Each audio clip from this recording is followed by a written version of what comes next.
Welcome to Reformed Thinking. I want you to think about your last visit to a doctor. Oh, yeah. That is usually a pretty specific experience for most of us. Right. If you are like most people, you probably checked in at a sterile front desk, sat on an examination table covered in that crinkly paper, and just waited while staring at a chart on the wall. Yeah, maybe reading a 5-year-old magazine or something. Exactly. In our modern context, we usually view medicine purely as a scientific transaction.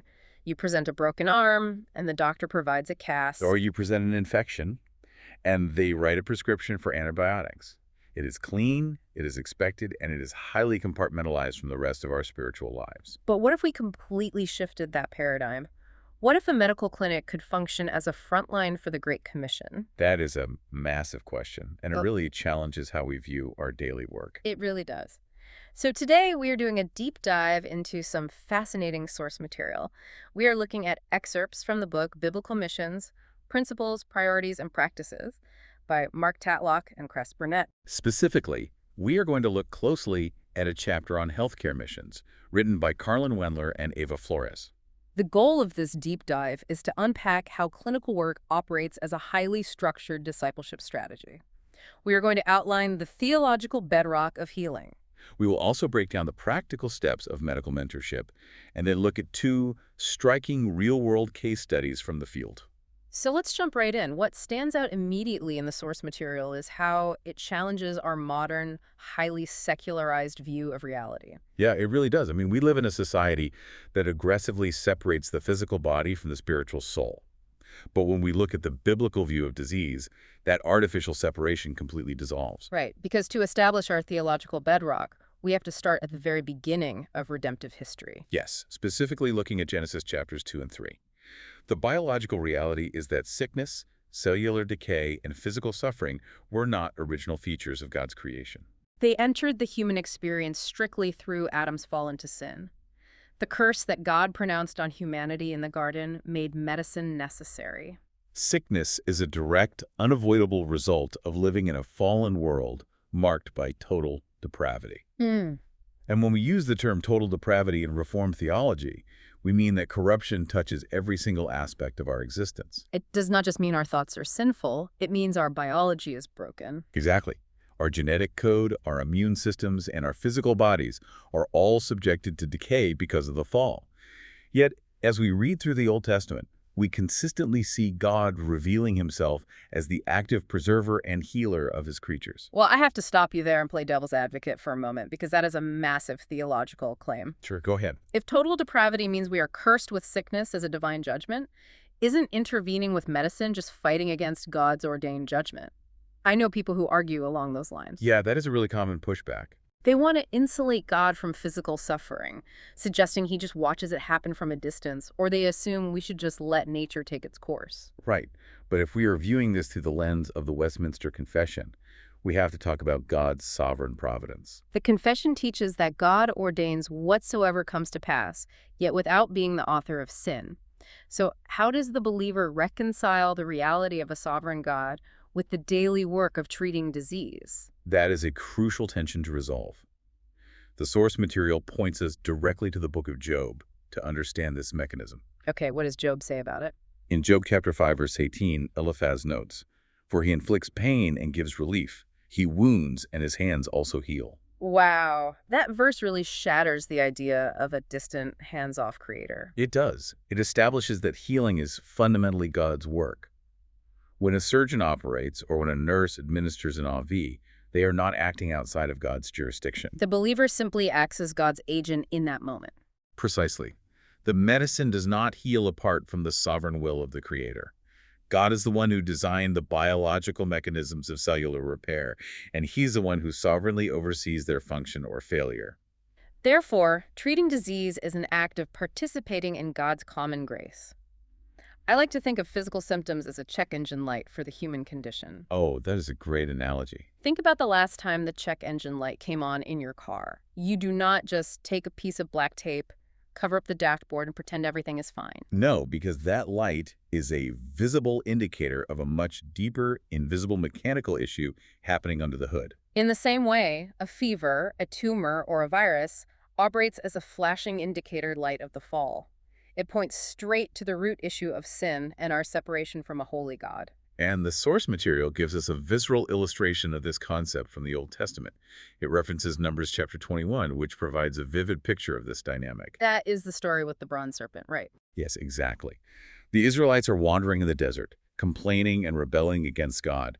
In his righteous judgment against their sin, God sends fiery serpents among the people. Many are bitten and begin to die. So the physical sickness here is a direct consequence of their spiritual rebellion. But notice the method of salvation God provides. He commands Moses to make a bronze serpent and lift it up on a pole. Anyone who looked at the bronze serpent lived. God linked their physical salvation directly to an act of faith. He established an undeniable connection between sin, divine judgment, and healing. Right? The physical remedy required a spiritual posture of faith. And establishing the fact that God actively cares about physical suffering leads us naturally into the New Testament. Yeah, it shows how Christ and the early church put this theology into direct physical practice. They did not just stand on street corners preaching abstract philosophical concepts. No, they met physical needs as a demonstration of the gospel's reality. I want you, the listener, to picture the ministry of Jesus. He was constantly surrounded by the sick, the blind, and the lame. His twofold instruction to the 12 disciples and later to the 70 was highly specific. According to Luke 9:2, he told them to proclaim the kingdom of God and to heal the sick. Christ performed the vast majority of his miracles in the direct context of severe human suffering. Following the earthly ministry of Jesus and the conclusion of the apostolic era, the widespread occurrence of instantaneous miraculous healing receded. However, practical medical care became the absolute norm for believers. We see God sovereignly choosing Luke, a Gentile physician, to author a massive portion of the New Testament. We also see the Apostle Paul advising Timothy on his physical health.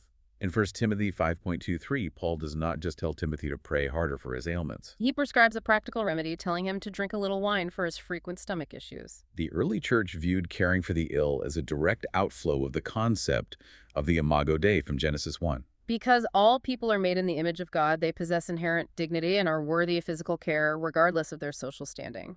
History shows us that this practice of physical care only grew more structured over time. By the 4th century, leaders like Basil in Caesarea were operating infirmaries directly out of the local church. When we move into the Middle Ages, medieval monasteries essentially functioned as the first hospitals in Europe. The rhythms of their day completely blended the spiritual and the physical. Monks would move fluidly from the chapel for prayer straight to the clinic to treat festering wounds. And then we hit the Protestant Reformation, which is where I want to push back on a very common modern assumption. Oh, what is the assumption? You will often hear critics argue that an intense focus on rigorous theological study creates cold, detached academics who ignore the practical suffering of the world around them. Ah, yes. The idea that theology makes you uncaring. Right. But the historical record proves the complete opposite. A passion for robust biblical doctrine actually fueled the reformers to care for the sick in unprecedented ways. John Calvin is a prime example of this reality. During his time in Geneva, the city faced devastating outbreaks of the bubonic plague. Calvin did not retreat to a quiet library to write theology while his neighbors died in the streets. He actively organized hospitals for the poor, he instituted public health practices, and ensured that pastors were visiting the sick, even at great personal risk. His robust theology of God's sovereignty and human dignity demanded a physical response to the suffering in his city. Moving forward in history, we see William Carey, often called the father of modern missions. Carey utilized a brilliant three-part model for his work in India. He established the church, the classroom, and the clinic. He understood that these three institutions work together to address the holistic needs of a community. Following Carey, we see figures like John Scudder, who was the first medical missionary sent from the United States. Scudder made an incredibly astute observation about the nature of his work. He noted that the practice of medicine allows the gospel to reach ears that would otherwise remain completely deaf to the message. When you alleviate someone's physical agony, you earn a hearing that a street preacher might never achieve. That long history of physical care sets up the precise definition of what healthcare missions, or HCM, actually looks like in the modern post-colonial world today. According to the source material, Healthcare missions is defined as the use of clinical or public health activities as a context for missions to take place. But the geopolitical landscape for this kind of work shifted massively in the late 20th century. The defining moment for modern healthcare missions occurred with the Alma-Ata Declaration of 1978. To understand the mechanics of this shift, we have to look at the geopolitical climate. Post-colonial nations were gaining independence and building their own governments. They began demanding the right to provide primary care for their own populations, rather than relying indefinitely on foreign doctors running parallel, unaccountable hospital systems. They wanted their own citizens trained in medicine. This declaration could have been seen as a closed door for traditional missionaries. Instead, it created an incredible open door for a new strategy. Instead of Western doctors flying in, acting as lone heroes, treating patients, and leaving, the system forced an environment designed for cross-cultural mentoring. Medical professionals could now enter these sovereign nations not primarily as solo providers, but as educators and mentors to the national staff. This shift reveals a surprising structural distinction in proper HCM strategy. While sharing the gospel with patients is always a key objective, the primary structural target for discipleship is actually the coworkers. The entire strategy revolves around the national medical staff being trained by the missionary. The source material outlines three major principles for this kind of discipleship. The first is the principle of time together. We see Jesus modeling this perfectly in Mark 3.12, where he chose the disciples simply to be with him. They watched his patterns of work, they watched his private worship, they saw how he interacted with hostile Pharisees and how he treated broken outcasts. Medical work provides an unparalleled volume of time together for a mentor and a student to replicate this model. Think about the sheer number of hours required in a clinical setting. You are not just meeting a student for coffee once a week. No, you are standing shoulder to shoulder with them for 12-hour shifts, day after day, month after month.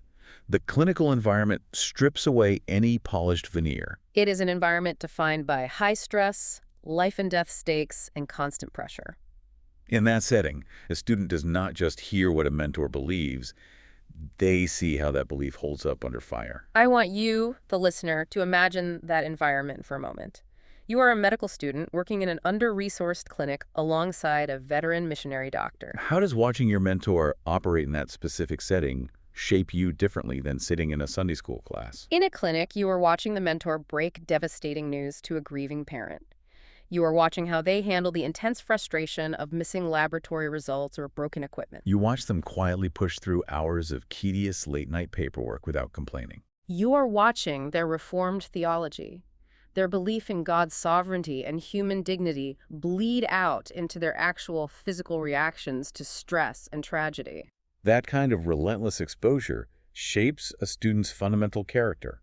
It forces the mentor's genuine faith out into the open. And spending thousands of high-pressure hours together naturally forces the mentor to eventually hand over both the clinical and spiritual reins to the student. This brings us to the second hallmark of discipleship in healthcare missions, which is the principal responsibility. True discipleship requires correction and delegation. Just as Jesus allowed his disciples to step into active ministry, modern mentors must give their protégés real responsibility and correct them when their theology fails. Think of the gospel accounts. When the disciples tried to stop parents from bringing their children to Jesus, he corrected them. When James and John wanted to call down literal lightning on a Samaritan town that rejected them, Jesus rebuked their theological framework in real time. In a medical missions context, the mentor delegates responsibility by asking the student to take on a highly specific task. They ask them to conduct a spiritual history of the patient. I find this concept of a spiritual history absolutely fascinating. It is a brilliant analogy. It really is. When you go to a regular doctor, they take your family medical history. They ask if your parents had heart disease or diabetes to find out if you were genetically predisposed to certain conditions. Taking a spiritual history means the medical student is tasked with finding out what the patient actually believes caused their illness. And depending on where you are in the world, the answers are incredibly revealing and require immense discernment. You might have a patient who believes they are sick because a neighbor cast a witch's spell on them. You might have a mother who thinks her child has a deadly fever simply because she let the child's feet get cold on the floor. Or you might have a patient who believes their physical infertility is a direct cosmic punishment for a past marital infidelity. The underlying worldview of the patient dictates how they will respond to treatment. You cannot prescribe the correct spiritual truth if you do not understand the patient's assumptions about reality. You have to know where the spiritual infection is rooted before you can apply the gospel to it. If a patient believes a demon is causing their tuberculosis, handing them an antibiotic without addressing their spiritual terror leaves them in bondage. Once the student successfully uncovers the patient's worldview, the mentor guides them through a specific progression of prayer. The source material breaks this down into 3 distinct categories of prayer that the student must learn to utilize. Break down the mechanics of those 3 prayers for us, because this is where the theology meets the actual hospital bed. Sure. How does the student know which type of prayer to use in a given situation? The first category is compassion prayers. The mentor teaches the student to offer these prayers for patients who are in the acute, immediate throes of physical pain or sudden loss. When a mother is weeping over a severely injured child, that is not the moment for a theological lecture. No, that is the moment to cry out to God for immediate physical mercy and grace. The second category progresses to comfort prayers. These are offered for patients facing the terror of a grim diagnosis or imminent death. The student learns to pray that the patient will find peace in the sovereign arms of a God who has defeated death. Finally, the student learns to pray conviction prayers. These are reserved for patients who are entirely focused on having their physical bodies healed while completely neglecting the eternal state of their souls. The student prays that the physical illness will awaken the patient to their desperate need for repentance and salvation. That progression requires so much wisdom. When a disciple begins to take responsibility for both the clinical care and this level of intense spiritual intercession, they start to see genuine, undeniable fruit. And that fruit leads directly into the third principle outlined in the text, which is reward and multiplication. The fully trained disciple eventually becomes like the master. They start to experience the grace of God firsthand in the trenches of their daily work. They see a sick child recover against all medical odds, and they recognize God's hand in it. They witness a terrified father, learn to rest in the sovereign providence of God, trusting that the Lord is good, even in the darkest hospital room. They see a rebel, confronted by the physical consequences of their sin, genuinely repent and turn to Christ. When the student experiences this kind of spiritual harvest, the entire relationship with the mentor shifts. It moves from a teacher-student dynamic to a peer-to-peer brotherhood. This mirrors what Jesus described in John 15:15, when he told his disciples he no longer called them servants, but friends, because he had made known to them everything he heard from the Father. Healthcare missions is perfectly suited for this kind of rapid organic multiplication because of the mechanics of the medical profession itself. Medical professionals enjoy a remarkably high degree of societal trust. They are invited into the most vulnerable moments of people's lives. Furthermore, because obtaining medical licenses requires such a massive investment of time and resources, these professionals typically stay in the same locations to earn their living. That logistical detail is huge. If you train a local nurse or a local physician, they are not leaving. They are rooted in that community. This allows the ministry to replicate organically within the culture.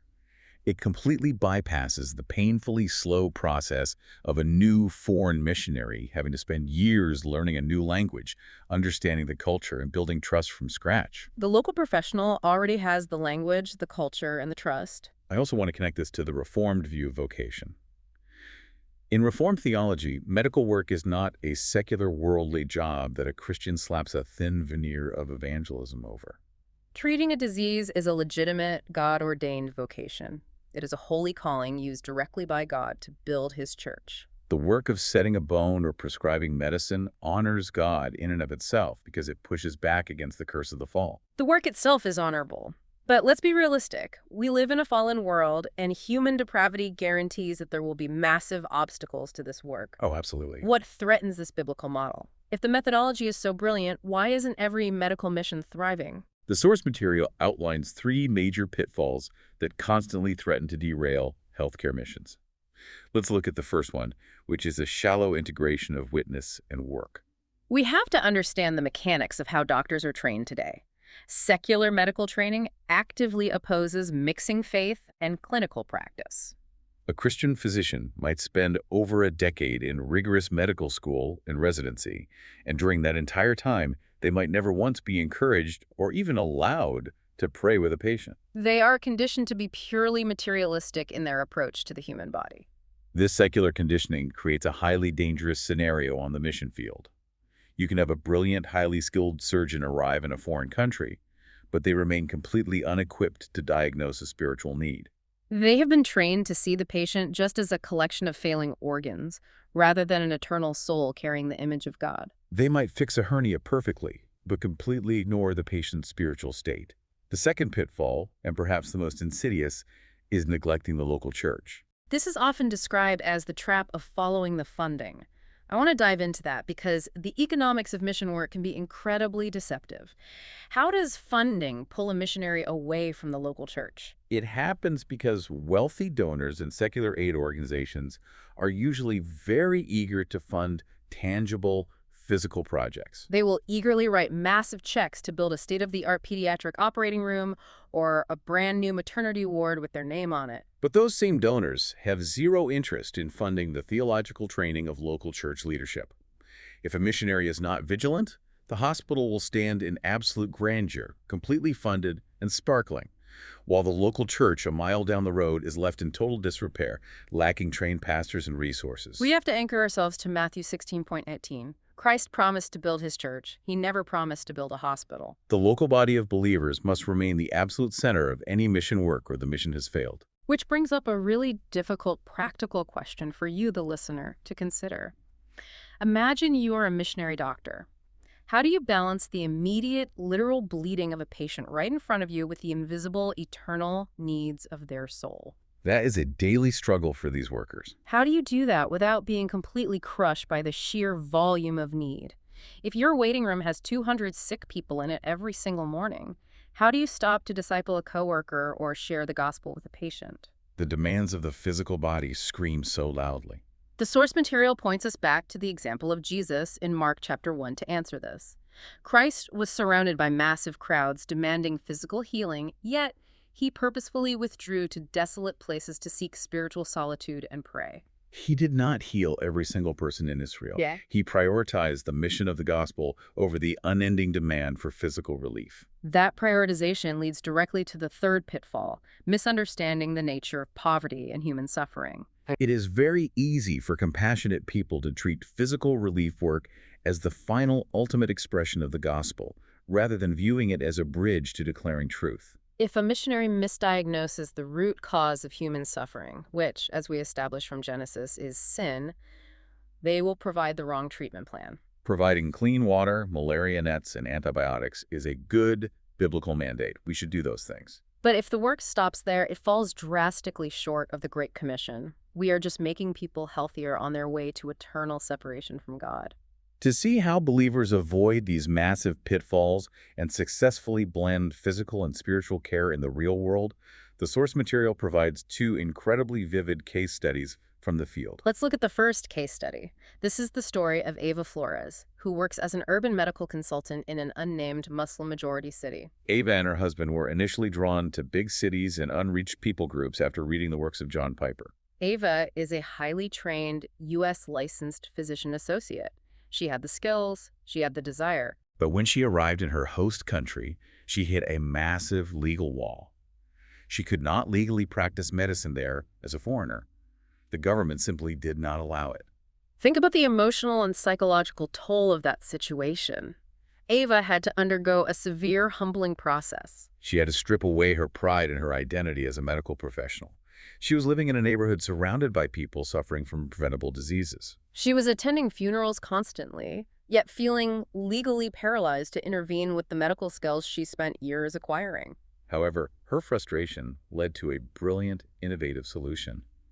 She realized she could not work in a traditional hospital setting, so she analyzed the laws and started a medical consultancy business. Explain the mechanics of this consultancy, because it is not just a fake front for a church. It is a legitimate operation that solves a real problem. How does a consultancy function in an urban center where you cannot prescribe medicine? A consultancy operates in the preventative and educational space. Ava began offering simple home visits to give medical advice. She taught CPR training and first aid courses to locals. This is a crucial service in any city. Furthermore, running a legitimate business allowed her to hire 3 national believers as employees. This is a massive strategic move. Jobs in major urban centers in the developing world are often highly transient. People move constantly to find work. By providing a stable income through her business, Ava was able to keep these national believers rooted in the city, heavily plugged into their local church ministry, rather than watching them relocate to another province to find a paycheck. The climax of her story is just incredible.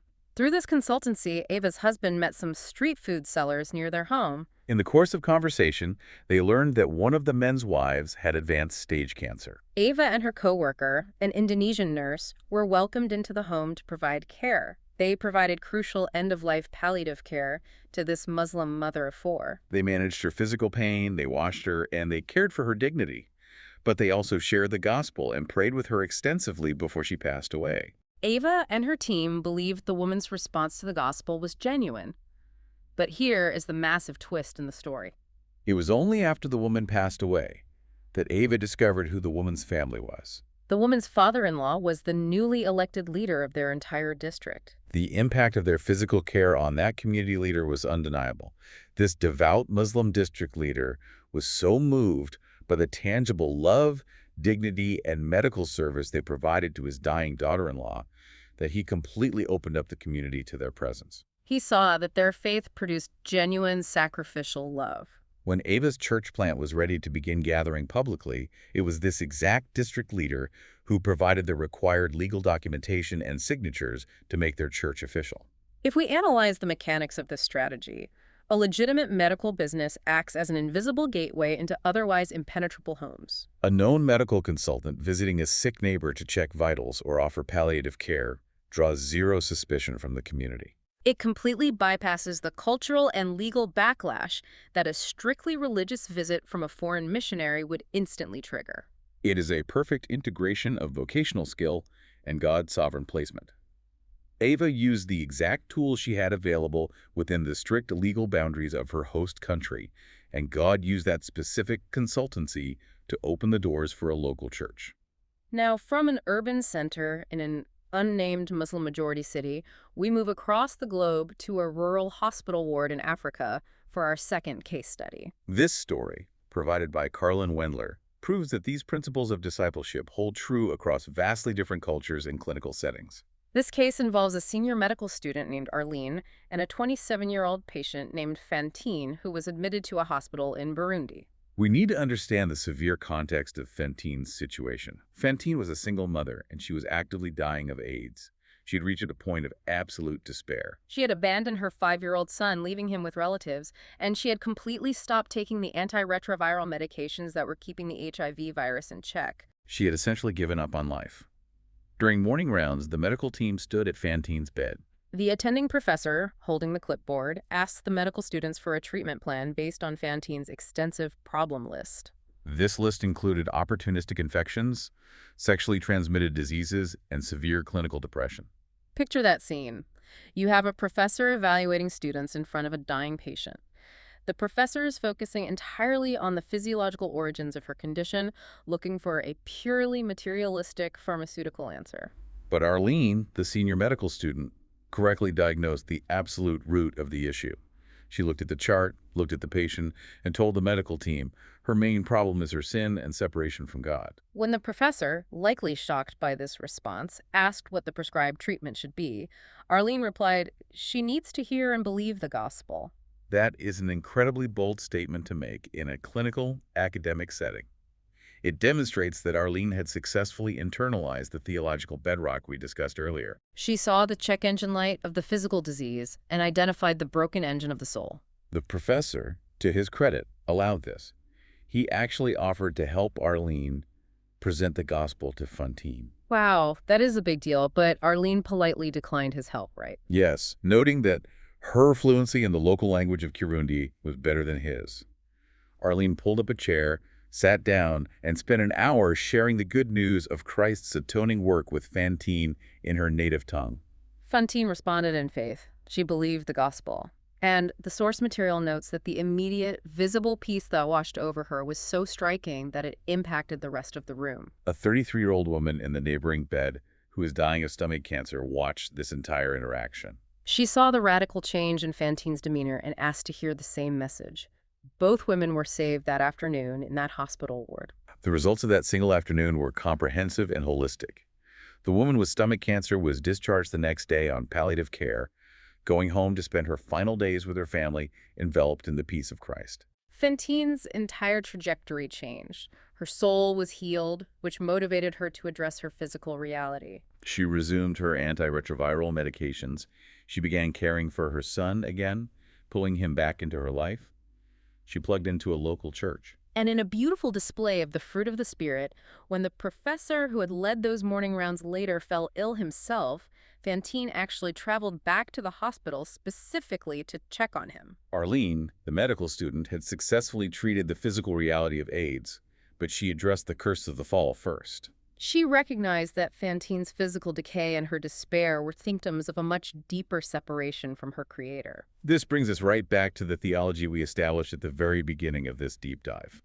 Arlene did not ignore the physical reality of the virus. She did not tell Fantine just to pray and ignore the medicine.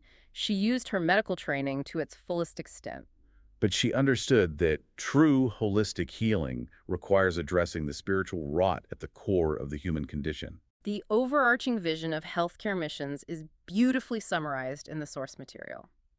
The goal is the gospel for every person, a church for every believer, a pastor for every church, and training for every pastor. Medical missions is not just about handing out pills to reduce suffering. It is an incredibly strategic link in that chain of church planting and leadership development. When you look at the breadth of what we have discussed today, from the theological bedrock of God's providence and total depravity to the historical examples of Calvin in Geneva and Carey in India, right down to the modern strategies of taking a spiritual history and discipling coworkers, a massive truth emerges. Healthcare missions is a choice instrument of grace. It leverages the reality of human physical suffering to forcefully introduce the reality of spiritual redemption. It takes the darkest moments of the human experience, disease, fear, and death, and uses them as the exact context to display the light of the gospel. It really is an incredible framework for viewing our work. So what does this all mean for you, the listener? I want to leave you with a provocative thought to mull over as we close. If a medical clinic in rural Burundi or a small CPR consultancy in a restricted urban city can be leveraged so intentionally for the Great Commission, what does that mean for your specific vocation? We do not all hold medical degrees. But how might your daily desk job, your classroom, or your specific trade be the context God has sovereignly ordained for life-on-life discipleship today? If God can use the crinkly paper of a doctor's examination table to advance his kingdom, he can certainly use the tools of your daily labor to do the exact same thing. Thank you for joining us for this deep dive on Reformed thinking.